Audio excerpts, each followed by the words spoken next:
Ma vie a été remplie de défis et de petites victoires. Perdre mes parents quand j'étais jeune m'a profondément marqué, une douleur qui ne disparaît jamais vraiment. Mais j'ai eu de la chance quand le couple de personnes âgées de la maison voisine, les Parker, m'a accueilli. Ils étaient les personnes les plus gentilles que l'on puisse rencontrer. Ils m'ont traité plus comme une petite fille que comme quelqu'un qu'ils aidaient. Nous n'avions pas beaucoup d'argent, mais nous étions riches en amour, et c'était tout ce qui comptait. Quand j'allais avoir 19 ans et que je commençais à penser à l'université, les Parker sont morts dans un accident de voiture. Soudain, j'étais de nouveau seule. Ils m'ont laissé une petite somme d'argent pour mes études et leur maison en banlieue. C'était un foyer chaleureux, plein de souvenirs, mais il en avait trop du passé pour moi, alors j'ai vendu la maison et acheté un petit appartement en ville, près de l'université où je me suis inscrite pour étudier la gestion financière. Je me sentais bien d'avoir un plan et d'avancer. Les cours étaient difficiles mais intéressants, et je me suis beaucoup investie pour apprendre tout ce que je pouvais sur les chiffres et les marchés. Après l'université, j'ai trouvé un emploi correct. Mes journées étaient remplies de travail, et je m'en sortais bien, mais les nuits étaient différentes. Même avec la ville pleine de monde, je me sentais étrangement seule. C'est alors que j'ai rencontré Peter, lors d'une fête entre amis. Il était bruyant, drôle et ne se souciait pas de savoir qui le remarquait. Son énergie était contagieuse, et nous avons connecté dès l'instant où il m'a bousculé et renversé ma boisson. « Et, fais attention à où tu marches », ai-je rétorqué, plus surprise qu'énervée. « Mon erreur, laisse-moi te dédommager, qu'est-ce que tu buvais ?» Peter a souri sans aucun signe de culpabilité. « Juste une bière, ai-je dit, essayant de ne pas trop sourire. »« 2 bières en route », cria-t-il par-dessus la musique, se dirigeant vers le bar improvisé. C'était Peter, simple, direct et sans drame. Nous avons passé toute la soirée à discuter de tout et de rien. Nous aimions tous les deux les vieux films et détestions le sushi. Parler avec lui était facile, et quand la fête s'est terminée, je n'avais pas envie de dire au revoir. 2 ans plus tard, il m'a demandé en mariage. Il n'y a pas eu de grand geste, juste nous deux devant la télé, quand il a sorti une bague de sa poche. « Épouse-moi », a-t-il dit, tenant la bague si fort que j'ai cru qu'il allait l'écraser. J'ai ri, non pas parce que c'était drôle, mais parce que c'était tellement nous, parfaitement imparfaits. « Oui, bien sûr, idiot », ai-je dit. Se marier n'a pas changé grand-chose au début. Nous étions toujours les mêmes personnes, mais désormais officiellement liés, ce qui semblait juste. Nous nous sommes installés dans ma petit appartement en ville, toujours près des rues animées, mais maintenant avec quelqu'un pour partager les moments tranquilles. La vie semblait plus remplie, et pour la première fois depuis longtemps, les nuits ne semblaient plus aussi solitaires. Être marié m'a apporté un sentiment de confort, mais la vie a une manière de vous garder sur vos gardes. Les parents de Greg, M et Madame Scott, étaient des gens formidables. Ils vivaient dans une maison confortable en banlieue et m'ont accueilli dans leur famille dès le début. Je voyais d'où Greg avait hérité son caractère détendu. Leur chaleur était un baume pour mon cœur, qui souffrait encore de la perte de ma propre famille. « Nous sommes tellement heureux que tu fasses partie de notre famille maintenant », disait souvent Madame Scott en me serrant la main avec tant de douceur que c'était à la fois réconfortant et un peu écrasant. « Merci beaucoup, j'apprécie vraiment à quel point vous avez été accueillants, répondais-je, me sentant sincèrement reconnaissante. Les visites chez eux étaient devenues notre routine de week-end. Ces jours étaient remplis de barbecue dans le jardin et de longues conversations autour d'un café. La vie était belle, simple et honnête. Mais ensuite tout a changé. Greg a été appelé pour un long voyage d'affaires. Il serait absent pendant un certain temps. C'était une opportunité fantastique pour sa carrière, mais le moment n'aurait pas pu être pire. Peu de temps après le départ de Greg, la santé de M et Madame Scott a commencé à se détériorer, et cela s'est produit rapidement. Un jour, Madame Scott m'a appelé, sa voix pleine d'inquiétude. « Lorraine, je déteste demander, mais j'ai vraiment besoin de ton aide. Monsieur Scott ne va pas bien, dit-elle, la voix lourde d'émotion. Sans hésiter, j'ai préparé une valise et je suis allée en banlieue. Voir M et Madame Scott si fragiles m'a bouleversée. Monsieur Scott, qui avait toujours été fort et imposant, paraissait maintenant si petit, relié à des tubes et des machines. Je me suis rapidement adaptée pour aider à la maison, en cuisinant, en nettoyant et en faisant tout ce qui était nécessaire, tandis que Madame Scott se concentrait sur les soins de son mari. Le soir, je m'asseyais avec eux et je lisais à haute voix les livres préférés de Monsieur Scott. Il fermait souvent les yeux avant même que je termine un chapitre. Merci, Lorraine, murmurait-il les bonjours, sa voix n'étant plus qu'une ombre de ce qu'elle avait été. C'est un plaisir, vraiment, répondais-je en serrant doucement sa main, essayant d'offrir du réconfort du mieux que je pouvais. Un après-midi tranquille, alors que je coupais des légumes pour le dîner, Madame Scott s'assit à la table de la cuisine. Elle avait l'air plus vieille que d'habitude, manifestement usée par tout ce qui se passait. Lorraine, je ne sais pas comment te dire ça, mais nous traversons une période difficile, commença-t-elle, nerveuse, se tordant les mains. Monsieur Scott avait toujours été le principal soutien de la maison, et maintenant, avec sa santé déclinante, il était évident que Madame Scott était très stressée. J'ai mis le couteau de côté et je lui ai donné toute mon attention. Nous avons des difficultés, ma chère. Je déteste te le demander, mais accepterais-tu de louer ton appartement? Cela pourrait nous aider à traverser cette période difficile, dit-elle, baissant les yeux, visiblement embarrassée. Je n'ai pas hésité une seconde. Bien sûr, Madame Scott. Je vais m'en occuper immédiatement, ai-je répondu avec fermeté, voulant alléger autant que possible son fardeau. L'appartement a été loué rapidement, et chaque mois, je veillais à envoyer l'argent du loyer à Madame Scott, en y ajoutant assez pour couvrir les courses et les factures. Ce n'était pas facile, les trajets pour aller à mon travail en ville étaient un cauchemar, mais je me répétais sans cesse que la famille devait rester unie, quoi qu'il arrive. Tu es un ange, Lorraine, disait Madame Scott, émue, chaque fois que je lui remettais l'argent. C'est ce que fait la famille, répondais-je. Pourtant, il y avait des nuits où je restais allongée dans la chambre d'amis, écoutant les bruits lointains de la ville, sentant comme si le poids du monde reposait sur mes épaules. Les appels de Greg étaient mon salut. Même si la connexion était souvent mauvaise, entendre sa voix me permettait de tenir bon. Comment ça va, Lorraine? Tu arrives à gérer?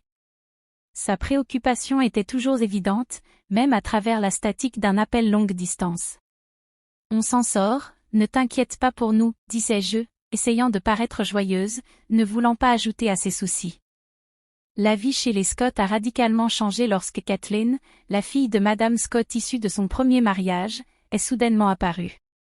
Toute l'atmosphère a changé dès son arrivée. Elle avait une présence qui ressemblait à un vent froid s'infiltrant sous la porte. Je ne connaissais pas très bien Kathleen, mais Greg m'en avait parlé à quelques reprises, et j'avais vu assez lors de sa visite brève et tendue pour savoir que sa relation avec M et Madame Scott était compliquée. Mes journées étaient déjà longues, jonglant entre le travail et les soins à apporter à M et Madame Scott. Monsieur Scott était alité et son état empirait, et l'arrivée de Kathleen n'a fait qu'ajouter du stress. Elle s'est installée comme si elle était chez elle, sans y penser à deux fois. Un soir, après une journée particulièrement difficile, Monsieur Scott m'a appelé près de lui, sa voix faible, un chuchotement forcé. « Lorraine, tu dois te méfier de Kathleen. » « Ce n'est pas une bonne personne, a-t-il dit, ses paroles me remplissant d'inquiétude. « J'ai compris, Monsieur Scott. Je ferai attention, promis-je, bien que je ne sache pas exactement de quoi je devais me protéger. » L'avertissement de Monsieur Scott n'a pas tardé à prendre tout son sens. Kathleen a rapidement dévoilé ses intentions. Un matin, je l'ai trouvée dans la cuisine, sa présence sombre et froide comme un nuage d'orage. « Juste pour être clair, dit-elle d'un ton tranchant. Je ne suis pas ici pour jouer à la domestique ou cuisiner pour qui que ce soit, ajouta-t-elle en prenant une gorgée de café, me regardant comme si je lui faisais obstacle. Je me sentais étrangère dans la cuisine de sa mère. La présence de Kathleen rendait évident que je n'étais pas la bienvenue, mais j'essayais de garder mon calme. Très bien, Kathleen. Je m'occupe de tout depuis un moment et je peux continuer, dis-je, espérant préserver la paix. Parfait, car je ne compte pas lever le petit doigt. C'est la maison de maman, après tout, répliqua-t-elle, ses yeux me défiant de faire autrement. Dès ce jour, Kathleen fit en sorte que tout le monde sente sa présence, et pas de la meilleure manière. Elle commandait de la nourriture juste pour elle et sa mère, laissant les récipients vides sur la table pour que je les nettoie. Son attitude n'était pas subtile et cela me blessait, mais je restais silencieuse parce que M et Madame Scott avaient besoin de paix. Un soir, Madame Scott me dit, « Lorraine, pourquoi ne t'assieds-tu pas avec nous pour dîner ce soir ?» Il y avait une rare tendresse dans sa voix, et pendant un moment, j'avais l'impression que le bon vieux temps était revenu. Avant que je puisse répondre, Kathleen interrompit rapidement. « Maman, Lorraine a été occupée toute la journée. Elle préfère probablement manger plus tard. » Ces paroles semblaient bienveillantes, mais le message était clair, je n'étais pas la bienvenue à table. Les jours devinrent plus lourds à mesure que mes tâches se multipliaient. Le sentiment de droit de Kathleen envahissait la maison, et elle chuchotait souvent à sa mère la nuit, probablement pour la monter contre moi. Madame Scott, autrefois gentille et compréhensive, commença à changer. Ses sourires se firent plus rares, ses paroles plus froides. Quelques semaines plus tard, Monsieur Scott décéda. Les funérailles furent un événement sombre, avec Greg arrivant juste à temps pour lui dire adieu. Ce fut la première fois que nous étions ensemble depuis des mois, et l'avoir à mes côtés me procurait un soulagement, mais même en plein deuil, je percevais un changement dans l'atmosphère de la maison des Scott. Kathleen se comportait de manière exemplaire, polie avec tout le monde, affichant un sourire forcé. Comment se sont passées les choses pendant mon absence ? Greg me demanda discrètement quand nous eûmes un moment seul après la cérémonie. Tout va bien, tout s'est bien passé, mentis-je, forçant un sourire. Je ne voulais pas aggraver sa tristesse en lui racontant les tensions dans la maison. Tu es sûr ? Tu as l'air un peu fatigué, dit-il, le front plissé d'inquiétude. C'était juste chargé, tu sais, à aider ici, le rassurai-je, évitant son regard. Ce n'était pas le moment de tout lui raconter. Dès que Greg fut reparti, Kathleen abandonna son petit jeu. Le masque de la sœur attentionnée tomba, remplacé par son habituelle attitude sarcastique. La dynamique de la maison changea complètement. Madame Scott, peut-être submergée par son propre deuil, se distança et devint froide avec moi. Elle cessa de me parler, ne faisant que donner des ordres, et je me sentais plus étrangère que membre de la famille. Kathleen prit le contrôle de la maison comme si elle en était la propriétaire, se comportant comme la maîtresse des lieux. Son règne se caractérisa par une totale indifférence envers les sentiments des autres, ne se préoccupant que des siens. Elle commença à entrer dans ma chambre sans frapper, fouillant dans mes affaires comme si elle cherchait quelque chose de précieux. Un après-midi, je la trouvai à nouveau dans ma chambre et je savais que les choses allaient empirer. J'étais dans le jardin, essayant de trouver un peu de paix, lorsque je remarquai une boîte parmi les buissons. Curieuse, je l'ouvris et sentis mon cœur se serrer. À l'intérieur se trouvaient mes montres, mes bijoux et même quelques-unes de mes sous-vêtements. Un peu plus loin, plusieurs de mes robes étaient jetées n'importe comment sur un buisson. Une fureur monta en moi tandis que je récupérais mes affaires, tenant la boîte fermement. J'entrai, furieuse, et trouvai Kathleen affalée dans le salon, agissant comme si elle était la propriétaire des lieux. « Qu'est-ce que tu fais, Kathleen ?» demandai-je, ma voix tremblant de colère. « Tu ne peux pas simplement jeter mes affaires dehors. » Kathleen rit, un son froid et dur qui résonna dans la pièce. « Tu habites ici ? Tu n'es qu'une invitée, et même pas la bienvenue. Tu devrais être dehors, dans le jardin, ou mieux encore, à la rue. Après tout, tu n'es rien de plus qu'une mendiante inutile, » se moqua-t-elle, et ses paroles me blessèrent profondément, comme du sel sur une plaie. Tremblante, je me tournai vers Madame Scott, qui venait d'entrer dans la pièce. « Madame Scott, s'il vous plaît, dites-lui qu'elle ne peut pas me traiter comme ça. Cela devrait être ma maison aussi, implorai-je, ma voix tremblante. Mais Madame Scott, autrefois si gentille, me regarda comme si je n'existais pas. « Cette maison appartient maintenant à Kathleen, dit-elle froidement. Elle a raison, Lorraine, il est peut-être temps que tu trouves un autre endroit où vivre. » Ces mots m'ont frappé comme un coup de poing dans l'estomac. Je restai là, tenant la boîte, le cœur brisé. Le foyer que j'avais connu, la famille que je pensais avoir, s'effondrait devant moi. Malgré tout, je suis restée à cause d'une promesse faite à Monsieur Scott sur son lit de mort, prendre soin de sa femme et ne pas laisser Kathleen prendre le contrôle. Mais, jour après jour, Madame Scott commençait à ressembler de plus en plus à Kathleen. Ses mots, autrefois doux, devinrent tranchants, et ses yeux plus froids. Un soir, alors que je nettoyais la cuisine après le dîner, elle me réprimanda. Tu restes là à ne rien faire, n'est-ce pas? Je fais de mon mieux pour garder les choses en ordre, répondis-je, essayant de maintenir ma voix ferme, malgré la douleur causée par ses paroles. Ton mieux? Se moqua-t-elle. J'ai presque été dupée, on dirait que tu te contentes juste de profiter de nous. Elle tourna les talons et s'en alla, me laissant là, me sentant écrasée. J'étais loin d'être une profiteuse. J'avais loué mon appartement et envoyé presque tous les revenus à Madame Scott, en plus de m'occuper de la majorité des tâches ménagères, tandis que Kathleen ne faisait rien d'autre que de me critiquer. Vivant aux dépens de la pension de sa mère, Kathleen était implacable. Qu'est-ce que mon frère peut bien te trouver, au fond? Me provoquait-elle le soir, avec une voix suffisamment forte pour résonner à travers les murs fins. Je mordais ma langue, avalais ma colère et ma frustration, et me rappelais la promesse faite à Monsieur Scott. L'atmosphère dans la maison était devenue insupportable, pleine de tension et d'hostilité. Un soir, je rentrai plus tôt du travail et entendis une conversation qui bouleversa mon monde. J'entrai discrètement, sans être remarqué par Kathleen et Madame Scott, qui étaient en plein milieu d'une discussion animée dans le salon. « Il faut qu'elle vende cet appartement, dit Kathleen, avec une voix pleine de cupidité. Tu sais combien cet argent nous aiderait? Oui, mais comment allons-nous la convaincre? Lorraine n'est pas idiote, elle ne le cédera pas aussi facilement, répondit Madame Scott, à la fois frustrée et avide. Laisse-moi faire, maman.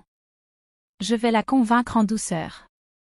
Une fois qu'elle aura signé les papiers, nous pourrons enfin vivre comme nous le méritons. Les mots de Kathleen rampèrent dans l'air comme un serpent. Les entendre comploter pour me dépouiller de ma seule sécurité financière me frappa comme un coup de poing dans l'estomac. La peur s'empara de moi. À cet instant, je savais que je ne pouvais plus rester ici. Le cœur battant, je me dirigeai discrètement vers ma chambre, sans être remarqué. Il prévoyait de me voler tout, et je devais partir avant qu'il ne réussisse. J'ai décidé sur le champ. Chaque seconde passée dans cette maison ressemblait désormais à un compte à rebours vers le désastre. Les mains tremblantes, je rassemblai rapidement l'essentiel. Je ne pris pas la peine de faire mes adieux, ils ne les méritaient pas. En sortant par la porte arrière, j'appelai un taxi pour qu'il me conduise à la gare. J'appelai Greg pour lui dire que j'avais quelque chose d'extrêmement important à lui dire. C'était un long voyage, mais je ne pouvais plus supporter cette situation. Pendant que j'étais assise dans le train, des doutes tournaient dans mon esprit. Greg comprendrait-il? Prendrait-il leur parti? L'incertitude était écrasante, mais la peur de ce qui pourrait se passer si je restais était pire. Je regardais par la fenêtre, observant le paysage flou qui défilait, une mixture de peur et de détermination s'installant dans ma poitrine. Quand je retrouvai Greg, sa réaction fut un mélange de choc, de soulagement et d'inquiétude. Ses yeux s'écarquillèrent lorsqu'il ouvrit la porte, me voyant là, debout, avec un sac à la main, probablement aussi troublé que je me sentais. « Lorraine, que fais-tu ici? Tout va bien? » demanda-t-il, me faisant de la place pour entrer. J'hésitai un instant, absorbant la vue familière et réconfortante de sa maison temporaire. « Non, Greg, rien ne va plus, répondis-je, avec une voix tremblante. Il me conduisit jusqu'au canapé, son visage maintenant rempli d'inquiétude. « Parle-moi, chérie. Que s'est-il passé? » insista-t-il doucement. Je lui racontai tout. J'expliquai comment les choses avaient empiré depuis le retour de Kathleen, comment la situation à la maison était devenue insupportable et comment elle complotait pour me manipuler afin que je vende mon appartement.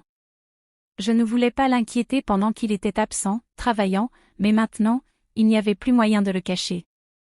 Au fur et à mesure que je parlais, le visage de Greg s'assombrit de plus en plus à chacune de mes paroles. Quand j'eus fini, ses poings étaient serrés et sa mâchoire tendue de colère. « Pourquoi ne m'as-tu rien dit avant? » demanda-t-il, avec une voix pleine de préoccupation et de frustration.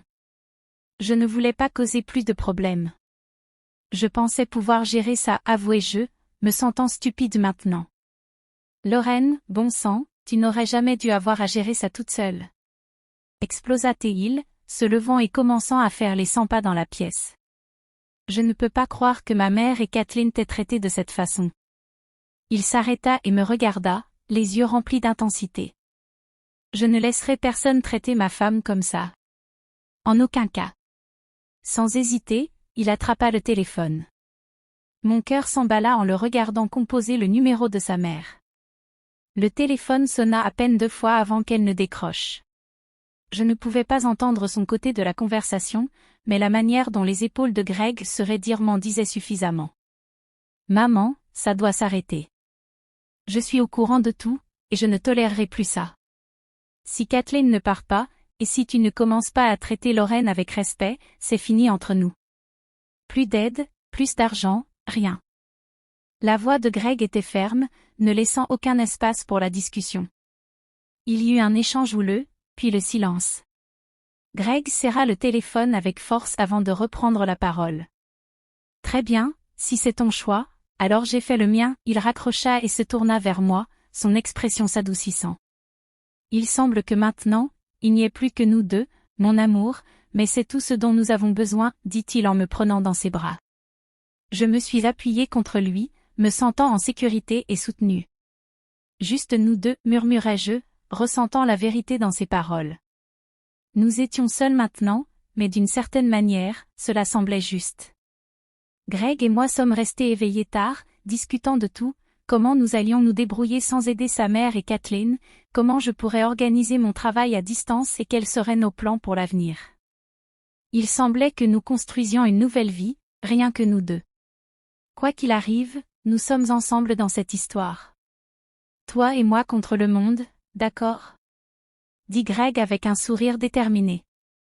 D'accord, répondis-je, souriant à mon tour, me sentant plus confiante avec lui à mes côtés. Les jours suivants furent bien remplis. J'ai organisé mon travail pour pouvoir travailler à distance, ce qui, heureusement, a été accepté. Greg m'a aidé à sortir mes affaires du dépôt et nous avons aménagé un petit bureau dans un coin de son salon. Ce n'était pas parfait, mais c'était calme et c'était chez nous. Environ une semaine après notre nouvelle routine, j'ai reçu un appel qui semblait venir d'un fantôme du passé, c'était Madame Scott. Sa voix, autrefois si douce avec moi, sonnait maintenant dure, pleine de désespoir et d'arrogance. « Lorraine, pourquoi je n'ai toujours pas reçu l'argent de ce mois-ci ? Tu sais que nous en dépendons, exigea-t-elle d'emblée, d'un ton acerbe et accusateur. Pendant un instant, je suis restée silencieuse, stupéfaite par son audace. C'était incroyable. Je suis désolée, mais après tout ça, vous attendez encore que je vous soutienne ?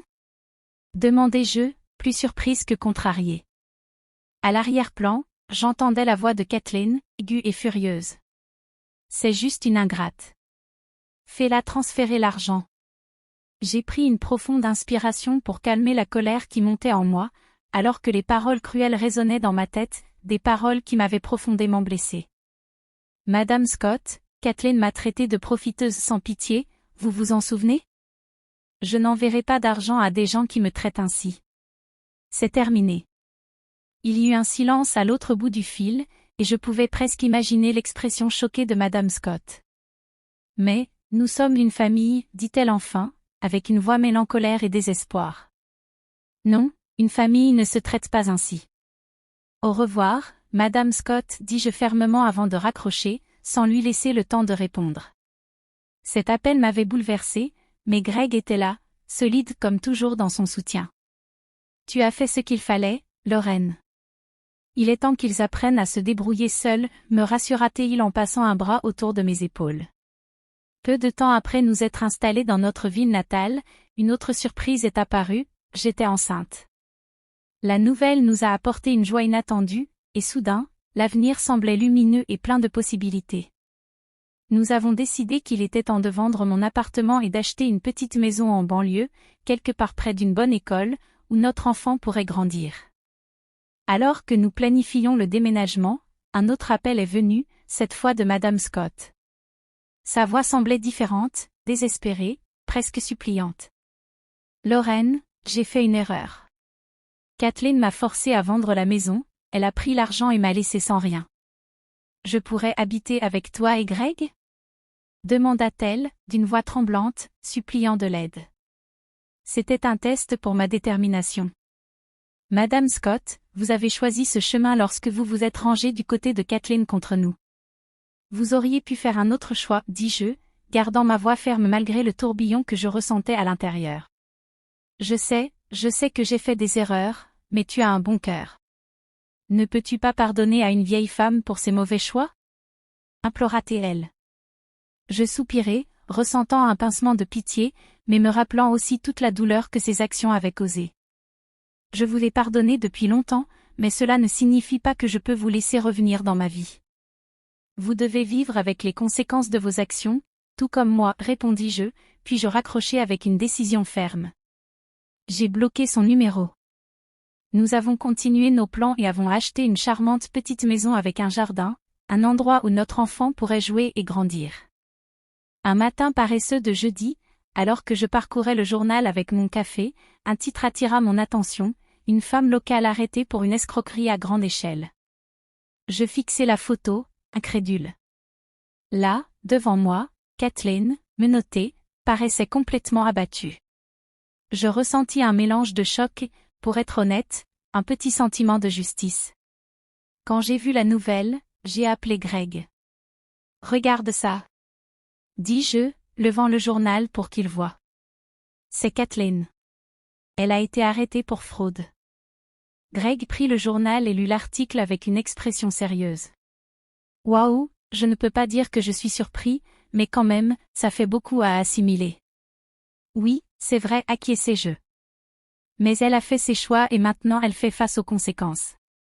En disant cela, je réalisai que cela me procurait un sentiment de clôture que je ne savais même pas que je cherchais. Finalement, nous avons appris par des amis que Madame Scott vivait dans un petit appartement, travaillant à 2 emplois juste pour survivre. Sa pension n'était pas suffisante pour couvrir ses frais de vie et les dettes que Kathleen avait laissées derrière elle. « Tu as entendu parler de ta mère ?» demanda l'un des amis de Greg, un soir où lui et sa femme étaient venus pour un barbecue dans notre jardin. « Oui, j'ai entendu, répondit Greg en retournant les hamburgers sur le grill. Sa voix contenait une touche de tristesse, mais aussi un sentiment de finalité. Elle a choisi ce chemin, Frank. C'est difficile, mais c'est comme ça. Frank hocha la tête, comprenant. Il n'y avait rien de plus à dire. Tu as raison, mon pote. Je pensais juste que tu devais le savoir. La conversation changea après cela, se dirigeant vers des sujets plus légers, comme le sport et le travail. La vie avait avancé, et nous aussi. La vraie joie de notre nouvelle vie devint évidente lorsque Kelly est née. Devenir parent changea tout. Cela changea nos priorités, nos rêves et guérit même certaines anciennes blessures, les remplissant d'un nouvel amour. Tu peux croire qu'elle est à nous? Chuchotai-je à Greg une nuit, alors que nous étions à côté du berceau de Kelly, la regardant dormir paisiblement. Elle est parfaite, Lorraine, tout simplement parfaite, murmura Greg, la voix pleine d'émotion. Nous passions nos journées émerveillées par chaque petit progrès que Kelly accomplissait, chaque sourire, chaque rire. Elle était notre petit miracle, et avec elle, les difficultés du passé commencèrent à disparaître, laissant place à de nouveaux souvenirs plus heureux. Chaque jour était simple, rempli de petits moments de joie qui, peu à peu, tissaient la belle histoire de notre vie familiale heureuse.